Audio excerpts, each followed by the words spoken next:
Il porte un enfant, comme on porte une époque entière. Sur ses épaules, ce n'est pas juste un petit frère. C'est le poids des jours sans pain, des matins sans réponse, des lendemains qu'on invente parce qu'on n'a pas le choix. Regarde son visage. Il n'a pas l'air d'un enfant, la vie lui a volé cette lenteur-là, cette innocence tranquille qu'on voit ailleurs, dans les cours d'école trop propres et les chambres pleines de jouets. Lui, il regarde au loin comme si l'horizon était une dette à payer.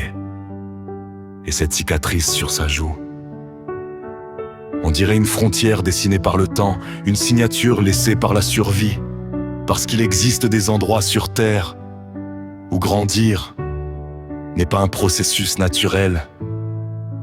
C'est un combat silencieux, sans caméra, sans bande-son dramatique, sans héros de cinéma pour venir sauver la scène. Juste des enfants, qui deviennent des hommes avant même d'avoir appris à être des enfants. Celui derrière lui a les bras accrochés au cou, comme on s'accroche à une dernière certitude. Et ça me frappe. Parce qu'au fond, c'est peut-être ça la famille, être fatigués ensemble mais continuer d'avancer quand même dans leurs yeux. Je vois des kilomètres de poussière, des villages oubliés par les cartes, des nuits sans lumière électrique, mais pleines d'étoiles capables de réparer les âmes. Je vois surtout une dignité immense, pas la dignité des discours, pas celle des costumes repassés et des poignées de main devant les drapeaux.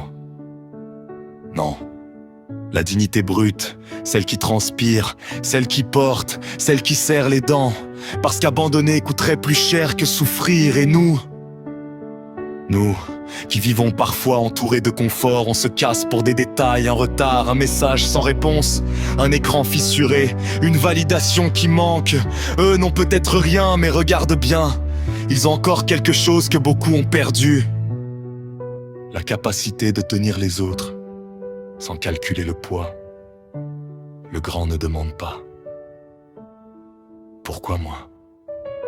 Il avance, parce qu'il sait que derrière lui, il y a plus fragile, plus petit, plus dépendant. Et parfois être fort, ce n'est pas gagner, c'est accepter de devenir un refuge. Cette image ne crie pas, elle ne cherche pas à faire pleurer.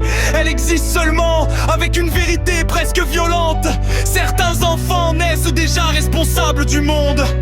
Alors moi je regarde ce garçon et je pense à tous ceux qu'on ne verra jamais dans les livres d'histoire.